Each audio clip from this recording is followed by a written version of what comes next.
En el invierno de 1944, mientras la nieve cubría los campos europeos, el destino de miles de soldados alemanes estaba sellado. Las últimas ofensivas del Tercer Reich se desmoronaban bajo la presión conjunta de los aliados. Al este, la Unión Soviética avanzaba como una marea imparable.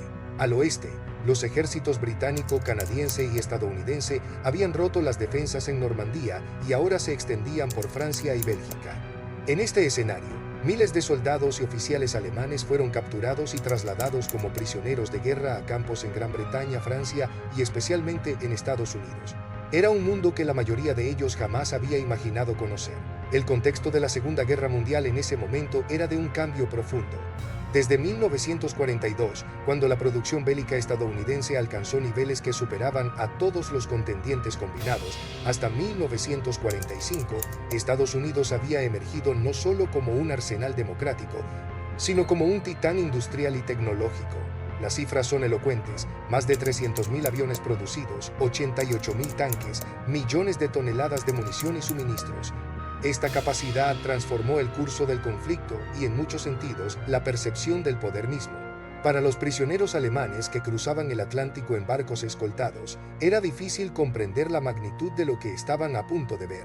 La geografía de su encierro resultó paradójica. Desde los bosques nevados de las Ardenas hasta los campos cálidos de Texas y Luisiana, los prisioneros eran trasladados a un continente que para ellos existía solo en propagandas y caricaturas. La mayoría esperaba hostilidad y miseria, pero se encontraría con algo radicalmente distinto. Un sistema organizado, abundante en recursos, donde incluso los prisioneros tenían raciones superiores a las de muchos soldados alemanes en el frente oriental. Este choque no era solo material, sino cultural e ideológico. Entre esos hombres había figuras muy distintas.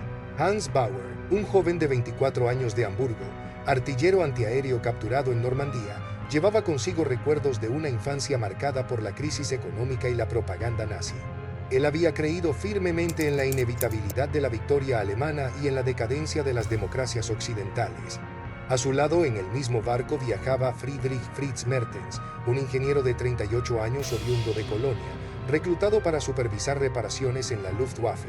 Fritz no era un nazi convencido, su patriotismo estaba más anclado en la técnica y el deber que en la ideología.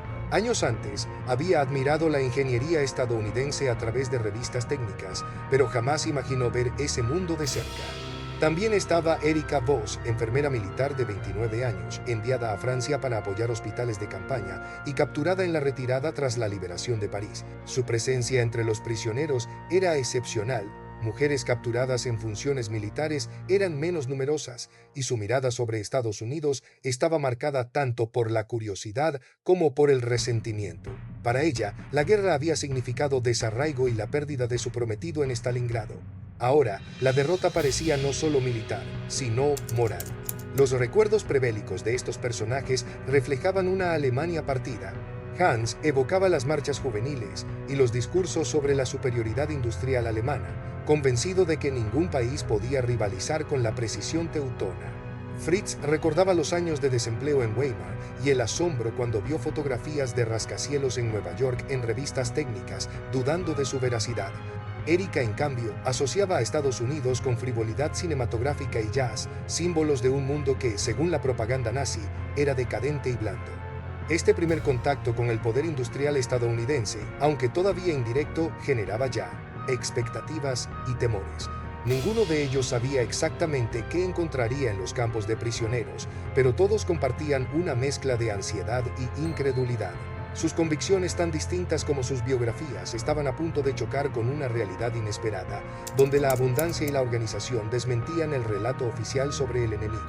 Durante las interminables horas a bordo del Liberty Ship que los llevaba rumbo a Estados Unidos, Hans, Fritz y Erika compartían la cubierta con cientos de prisioneros que susurraban en alemán, intercambiando rumores que parecían más bien mantras para no perder la esperanza.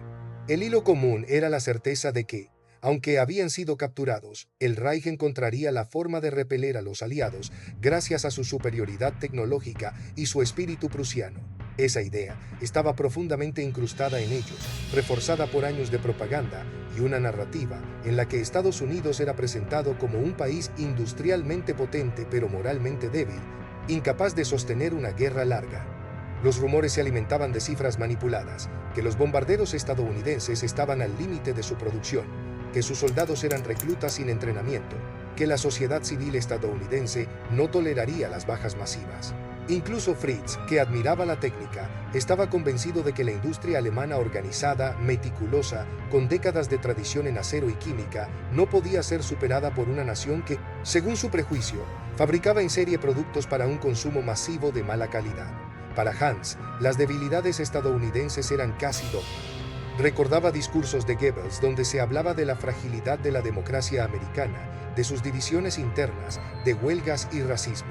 En su cabeza, ese país era incapaz de rivalizar con la disciplina germana. Erika, menos confiada, se preguntaba en silencio si esa visión no era un espejismo.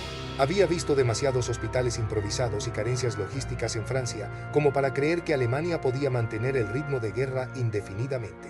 Pero la contradicción se volvía más evidente a medida que el barco avanzaba y los prisioneros empezaban a recibir informes fragmentarios. Un guardia estadounidense con un alemán rudimentario mencionó frente a Fritz que en Texas había campos para decenas de miles de prisioneros, con cocinas industriales y talleres. Otro soldado norteamericano, al ver el escepticismo en los ojos de Hans, le mostró un periódico con fotografías de fábricas Ford produciendo bombarderos B-24 como si fueran automóviles.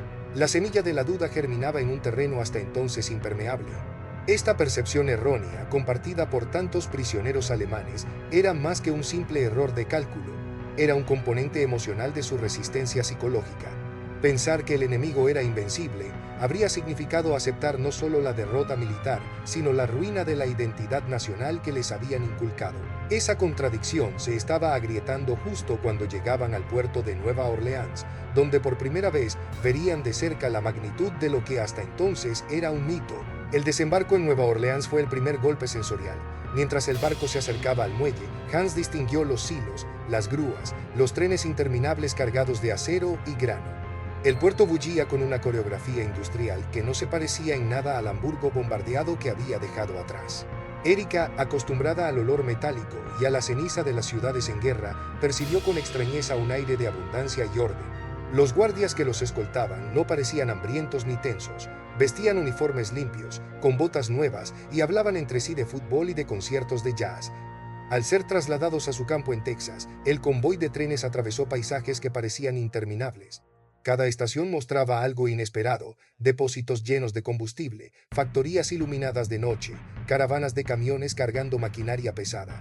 Fritz, que había pasado años midiendo rendimientos de talleres en Alemania, contaba vagones y calculaba mentalmente tonelajes. Sus cifras le daban vértigo. «Esto es inagotable», murmuraba, aunque apenas en voz baja para no romper el orgullo colectivo. Cuando finalmente llegaron al campo, la sorpresa se transformó en desconcierto. No era un lugar lúgubre de alambre de púas y hambre.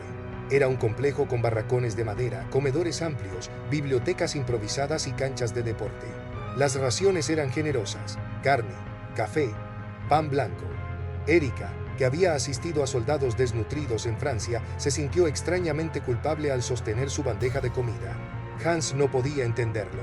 «Nos alimentan mejor que a nuestros hombres en el frente», masculló con rabia. La abundancia material no era la única revelación. Dentro del campo había programas educativos, talleres para aprender inglés y la posibilidad de trabajar en granjas cercanas. Los estadounidenses, en una combinación de pragmatismo y estrategia, sabían que prisioneros bien tratados eran menos conflictivos y podían incluso ser reeducados. Para Hans y Fritz, acostumbrados a un sistema que despreciaba al enemigo, aquello era casi un insulto a su comprensión de la guerra. El conflicto interno comenzaba. Si el enemigo es tan decadente, ¿cómo puede producir y organizar todo esto? Si somos tan superiores, ¿por qué estamos aquí como prisioneros bien alimentados? La sorpresa reveladora alcanzó su punto álgido cuando, en una visita autorizada para trabajar en una fábrica local, Fritz vio líneas de montaje que producían motores de avión con una rapidez y precisión que rivalizaban con cualquier taller alemán. Observó mujeres trabajando con destreza, negros y blancos juntos, turnos de 24 horas sin interrupción. En ese momento entendió que la narrativa que había sostenido su mundo se desmoronaba. No era solo que Estados Unidos produjera más, era que producía de una manera diferente, flexible y masiva, con una cultura industrial que transformaba incluso a sus prisioneros en testigos asombrados. Hans, en cambio, reaccionó con furia. Su identidad se tambaleaba.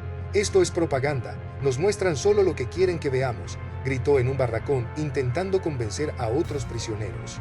Erika, silenciosa, observaba cómo ese choque de realidades rompía lentamente la armadura ideológica de sus compañeros.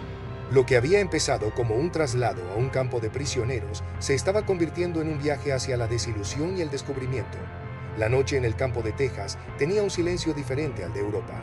No había sirenas, ni ecos de bombardeos, ni órdenes gritadas, solo el murmullo del viento en las llanuras y a lo lejos el traqueteo constante de trenes de mercancías que no dejaban de pasar. Ese sonido inagotable, mecánico, casi hipnótico, se convirtió en una especie de telón de fondo psicológico para Hans, Fritz y Erika. Cada vagón era una prueba más de que Estados Unidos no estaba improvisando la guerra, la estaba alimentando con una máquina industrial sin precedentes. En Hans, la reacción fue de ira y negación. Durante las primeras semanas se aferró a la idea de que todo lo que veía era un montaje, que los trenes pasaban vacíos o que las fábricas producían chatarra para impresionar a los prisioneros. Su mente, entrenada en años de propaganda, necesitaba mantener una narrativa coherente, pero cada día esa narrativa se erosionaba. En las charlas nocturnas, otros prisioneros comentaban cifras, hacían cálculos y comparaban con sus experiencias en Alemania. Hans empezó a sentir que su mundo interior se desmoronaba no por la derrota militar, sino por la pérdida de la fe en la superioridad que le habían inculcado. Fritz vivía un proceso distinto. Como ingeniero, su mente no podía ignorar la evidencia. Empezó a tomar notas mentales de los sistemas de transporte, del diseño de las naves industriales, de los procesos de ensamblaje. Lo que en otros generaba rabia en él, despertaba fascinación técnica. Pero esa fascinación tenía un precio emocional: la culpa. Sentía que, al admirar al enemigo, estaba traicionando a su patria. Esa contradicción lo mantenía en vela. En sueños veía líneas de montaje que se transformaban en trincheras, obreros en uniformes que se convertían en cadáveres. Para Erika, el impacto fue más íntimo. No era solo la abundancia lo que la conmovía, sino la humanidad con que eran tratados. Ella había visto hospitales improvisados, donde los soldados alemanes morían sin anestesia ni vendajes. Ahora atendía en la enfermería del campo a prisioneros con medicamentos que en Alemania eran imposibles de conseguir. Aquello le provocaba un dolor profundo. La constatación de que todo el sacrificio, todas las promesas, habían sido construidas sobre una mentira. Empezó a escribir un diario en hojas sueltas que conseguía en la biblioteca del campo. En ellas plasmaba su sensación de naufragio moral, mezclada con una curiosidad tímida por ese país que no se ajustaba a lo que le habían contado. Las charlas nocturnas en los barracones se convirtieron en espacios de confesión y conflicto. Algunos prisioneros mantenían la fe en el Reich. Otros, como Fritz, hablaban ya sin eufemismos del mito roto.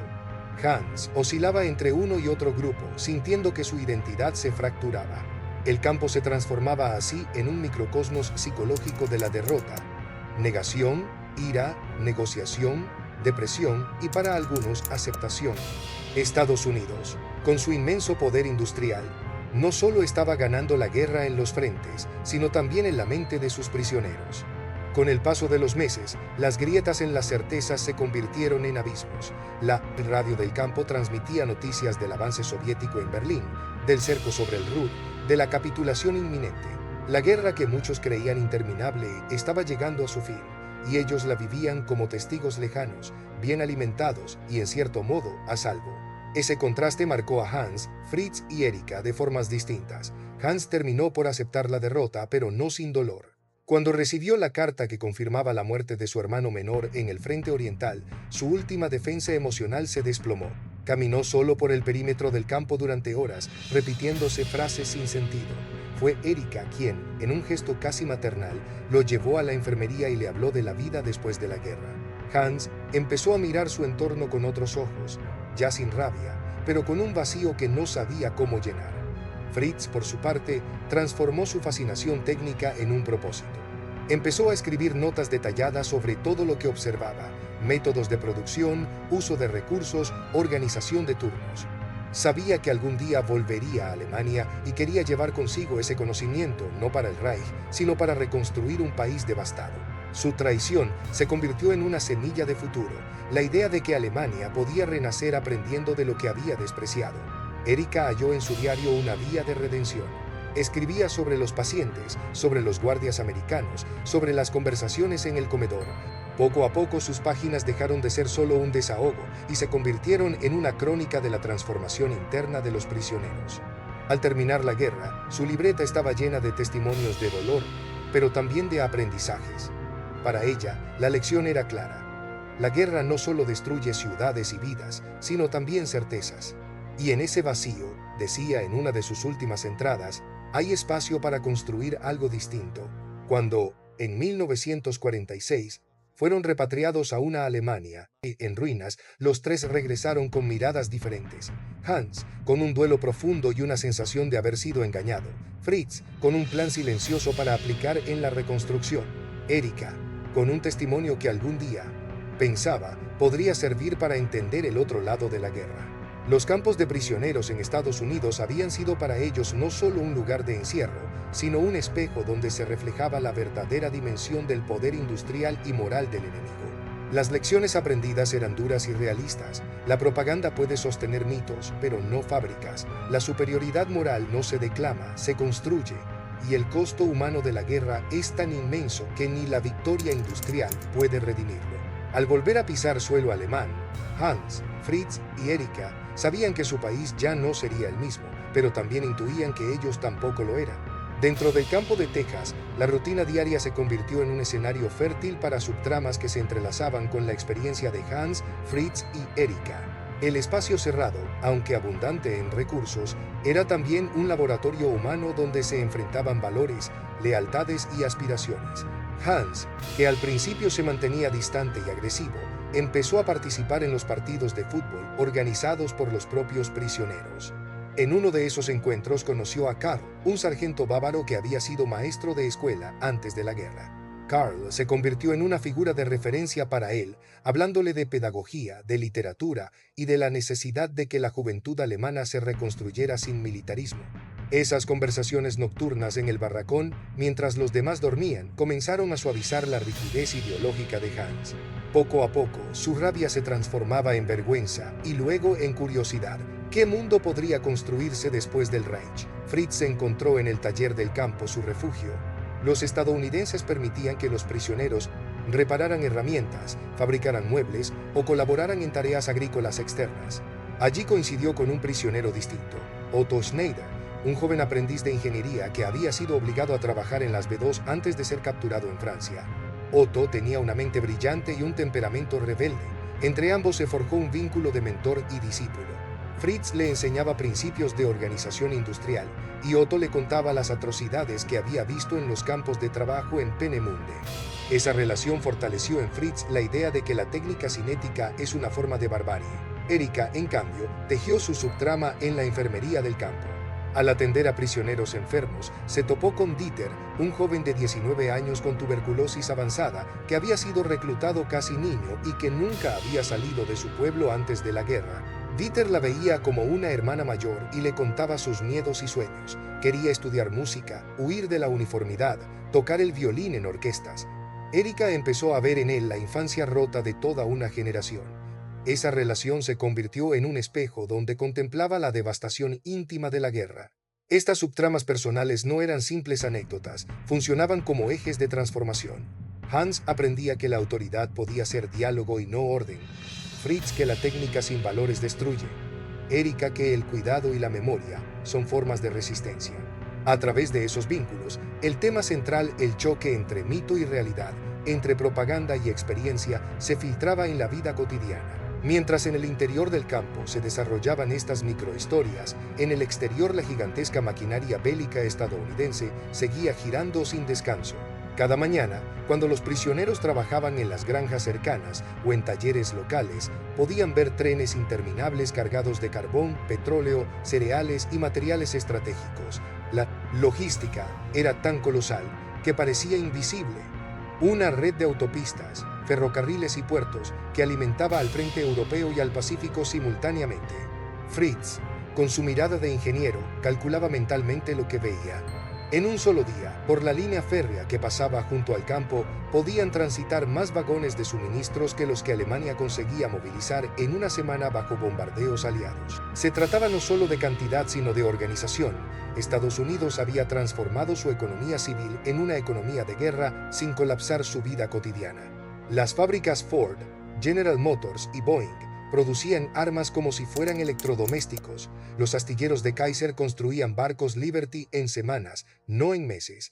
En los campos, los prisioneros recibían raciones estándar del ejército estadounidense: pan blanco, carne enlatada, leche, frutas. Para un soldado alemán acostumbrado a la escasez, aquello era un banquete.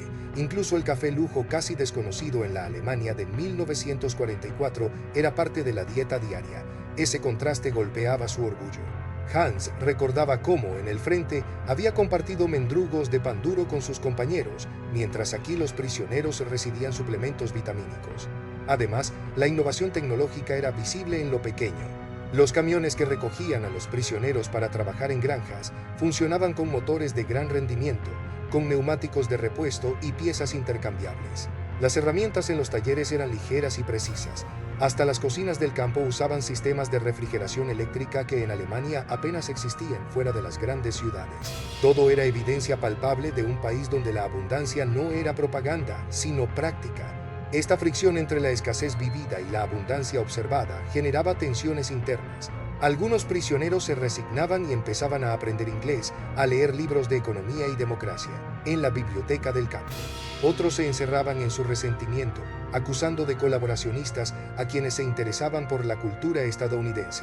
Era un microcosmos de lo que ocurriría después en Alemania ocupada.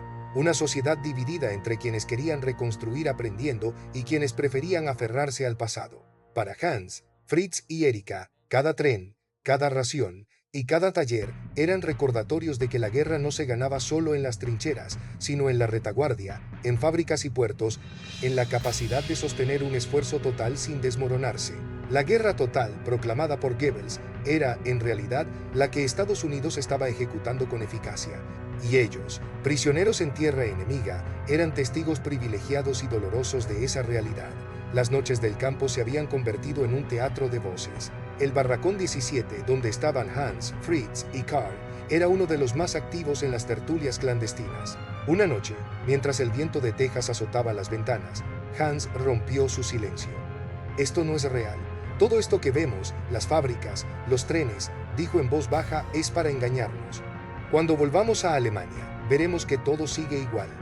Karl, con su tono pausado de maestro, respondió: «Hans, llevas semanas repitiendo eso. ¿No te das cuenta de que ya no se trata de propaganda? Tú mismo viste los talleres, los vagones llenos, los barcos en el puerto». Pero Hans titubeó. «No puede ser que nos hayan mentido tanto. ¿Qué queda de nosotros si aceptamos que el enemigo era superior en todo?» Fritz, que había permanecido en silencio, intervino: «No es superior en todo. Es diferente. Nosotros teníamos precisión, ellos tienen masa. Nosotros teníamos tradición, ellos tienen flexibilidad. La guerra no la gana quien cree tener razón, sino quien puede sostenerla». Hans bajó la cabeza. En su interior, un monólogo le retumbaba. «¿Y mi hermano muerto en Rusia? ¿Los años en la Hitlerjugend? ¿Qué sentido tuvo todo si al final nos alimentan nuestros enemigos?» Erika, en la enfermería, escribía su diario. Sus monólogos eran casi plegarias. «Hoy Dieter tosió sangre. Lo miro y pienso en mis pacientes en Francia, en los niños sin medicinas. Aquí, en tierra enemiga, cuidan a nuestros enfermos mejor que nosotros mismos. ¿Qué es la patria, entonces? ¿Quién es el enemigo?» En otra jornada, mientras trabajaban en una granja, Fritz y Otto conversaron. «Esto que ves aquí», dijo Fritz, señalando la maquinaria, «no es solo industria, es una forma de pensar. Ellos confían en sus obreros, les dan iniciativa. Nosotros controlamos, jerarquizamos, desconfiamos». Otto lo miró con una mezcla de respeto y miedo. «¿Estás diciendo que nos derrotaron porque confiaban más en su gente?» «Estoy diciendo», respondió Fritz, «que la técnica sin ética y sin confianza es solo hierro, y el hierro se quiebra». Estos diálogos, repetidos en cientos de barracones y talleres, mostraban un proceso colectivo de reflexión. La voz de Hans era la de la negación, la de Fritz, la de la aceptación técnica, la de Erika, la del dolor moral. Entre ellos se tejía un coro de pensamientos que anticipaba la reconstrucción, no solo de un país, sino de identidades rotas. Mientras los prisioneros reflexionaban, al otro lado del alambre de púas, la vida estadounidense seguía su curso. Los guardias del campo eran en su mayoría reservistas o soldados en recuperación. Para muchos de ellos, los prisioneros no eran monstruos nazis, sino hombres derrotados. El sargento Williams, un afroamericano de 30 años, acostumbraba saludar en alemán rudimentario a los prisioneros que trabajaban en la huerta. Había combatido en Italia y sabía lo que era ser tratado como inferior dentro de su propio ejército. En sus cartas a su esposa escribía: estos muchachos alemanes están aprendiendo que nuestro país no es como su propaganda. Yo también. Aprendo que el enemigo es un espejo roto. En el pueblo cercano, los civiles tenían opiniones divididas. Algunos veían a los prisioneros como peligrosos, otros los empleaban en sus granjas y descubrían en ellos una mano de obra disciplinada. La señora McAllister, dueña de un molino, escribía en su diario: estos chicos rubios trabajan duro y agradecen el café. No puedo odiarlos cuando veo que son solo muchachos. Los mandos estadounidenses, por su parte, veían en los campos de prisioneros una oportunidad de reeducación. Programas de lectura, charlas sobre democracia y cine de propaganda se proyectaban en los barracones. Un teniente de apellido Carter decía en un informe: la abundancia es nuestra mejor arma psicológica. Estos prisioneros volverán a Alemania sabiendo que el mundo no es como se les dijo.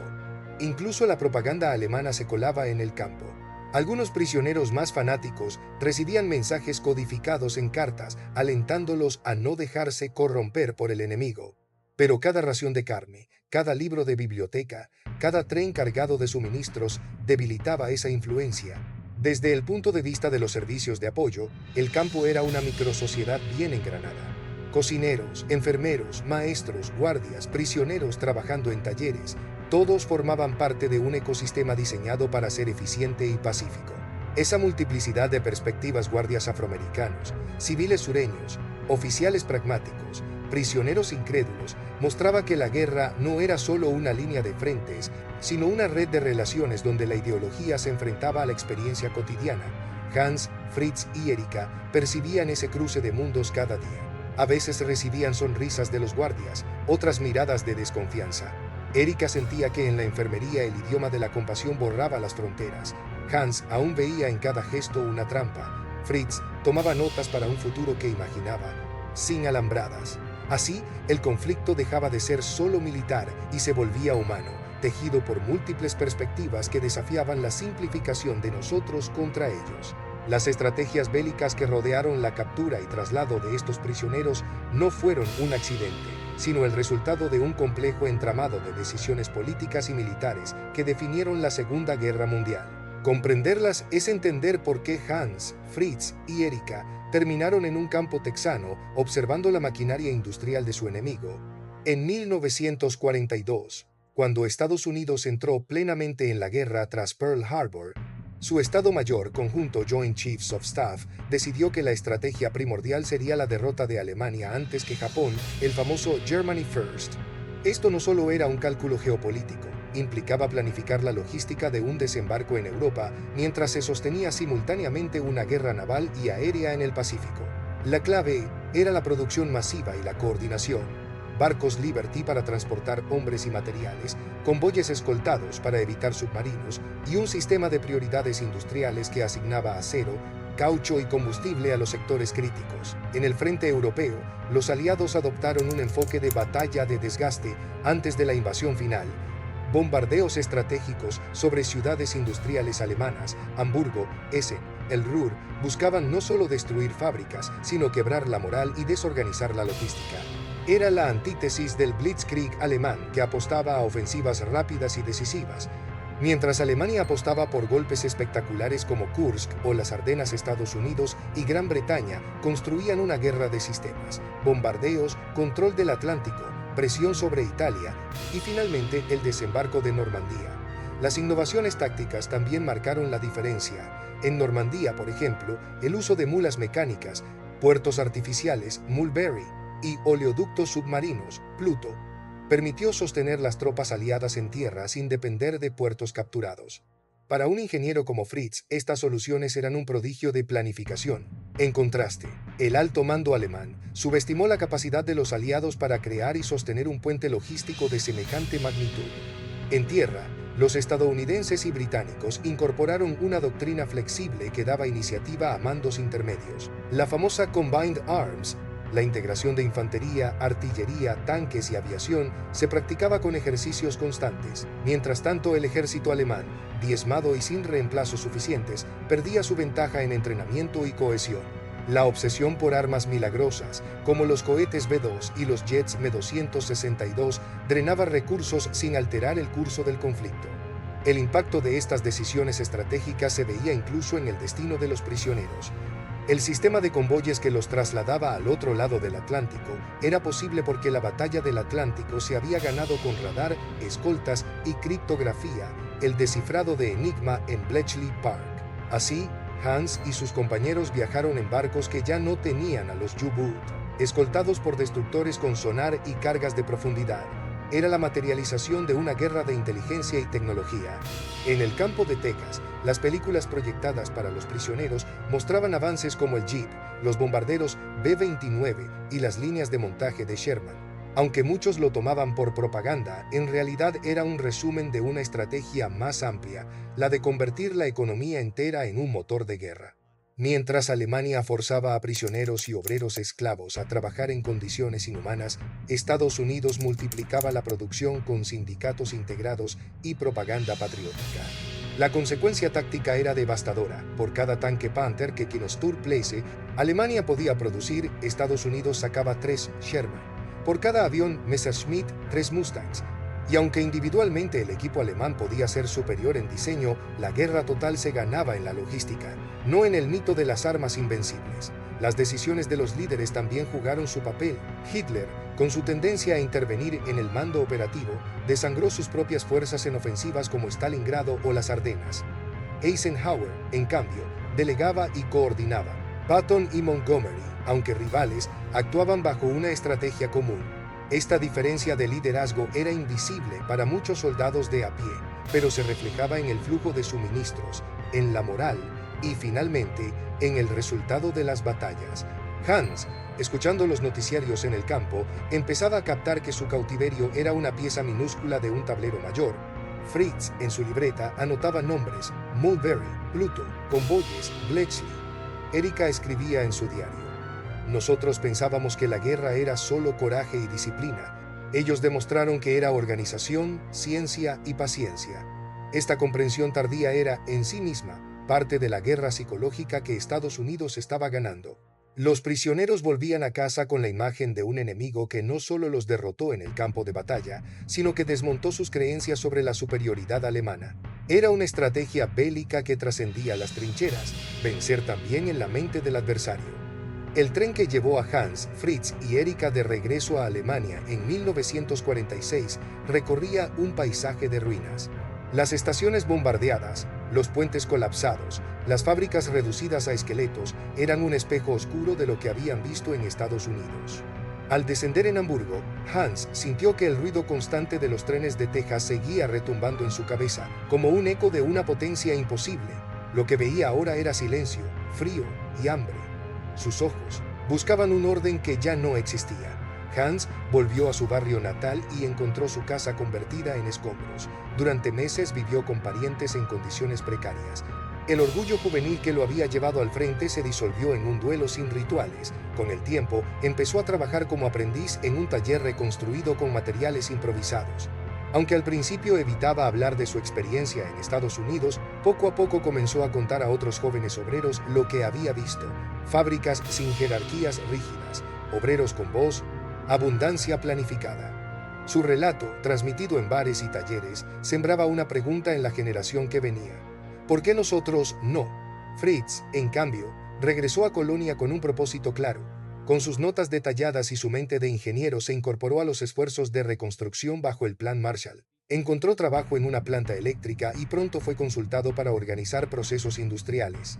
Aplicaba métodos que había observado en Texas: líneas de montaje flexibles, incentivos para trabajadores, mantenimiento preventivo. A menudo recordaba a Otto, su discípulo en el campo, y se preguntaba si habría sobrevivido. En reuniones con otros técnicos, insistía en que el futuro de Alemania no estaba en armas milagrosas ni en nostalgia imperial, sino en aprender de la eficacia y la ética industrial de quienes los habían derrotado. Erika regresó a un hospital de Düsseldorf en condiciones miserables. Allí, con su diario como única pertenencia valiosa, comenzó a escribir un manuscrito más extenso que mezclaba crónica y reflexión.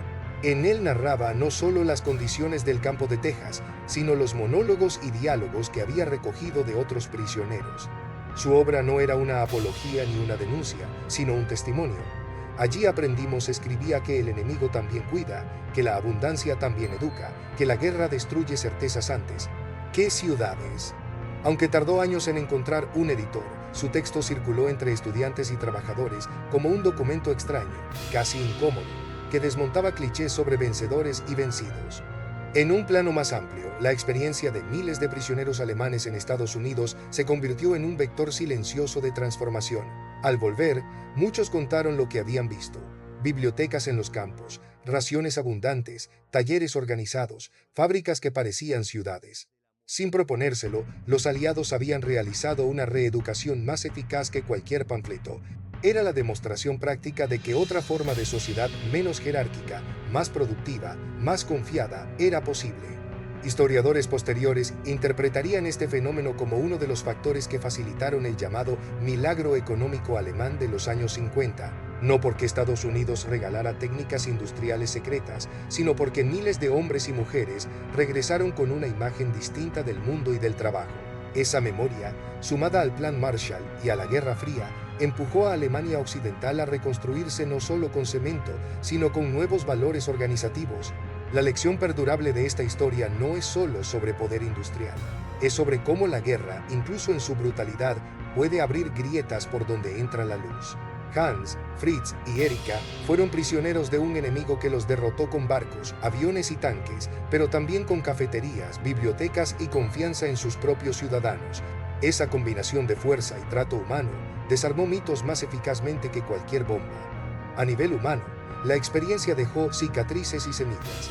Hans terminó siendo maestro de taller y mentor de aprendices, transmitiéndoles no la obediencia ciega, sino la importancia de cuestionar. Fritz participó en la fundación de cooperativas industriales, defendiendo que la técnica debía ir acompañada de ética. Erika, tras publicar su libro, se convirtió en conferenciante sobre memoria de guerra, defendiendo que el cuidado y la dignidad son armas contra la barbarie. En la memoria colectiva, los prisioneros alemanes que alucinaron con el poder industrial de EEUU no son solo una anécdota curiosa. Son un recordatorio de que las ideas sobre el enemigo son siempre incompletas y que, en la confrontación, también se transmiten valores. La guerra no solo destruye, también a veces educa. Esa paradoja es incómoda pero real, y su lección llega hasta hoy, cuando las naciones siguen enfrentándose con imágenes distorsionadas unas de otras. El legado histórico de esos campos texanos es doble. Por un lado, muestran la eficacia de una estrategia bélica que integró industria, logística, liderazgo y guerra psicológica. Por otro, dejan un testimonio de humanidad en medio del conflicto. En la historia de Hans, Fritz y Erika convergen ambos hilos, la derrota de un mito y el nacimiento de una nueva mirada. Y así, décadas después, cuando Erika releía sus propias páginas y Hans enseñaba a sus aprendices y Fritz planificaba nuevas plantas, los tres compartían, sin saberlo, una certeza íntima, que haber sido prisioneros les había permitido vislumbrar, en medio de la catástrofe, un modelo distinto de sociedad.